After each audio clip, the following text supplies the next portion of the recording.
Oh, so ngayon, 'di ba yung sinabi ko karaan?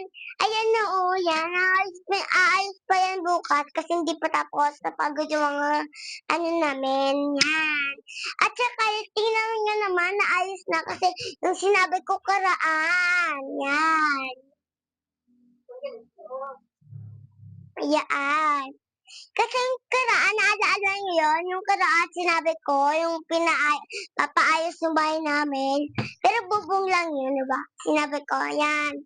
Ayan po siya, pero wala pang ano diyan. Umiyak na ako kanina dahil sa ulan, eh. Wala kang ano, Ang saya-saya ko kanina yung walang ulan. Yan, tingnan mo ang daming tao dito kanina. Naglalabasan. Ang nagkuha ng damit, doon tumulong sa dulo.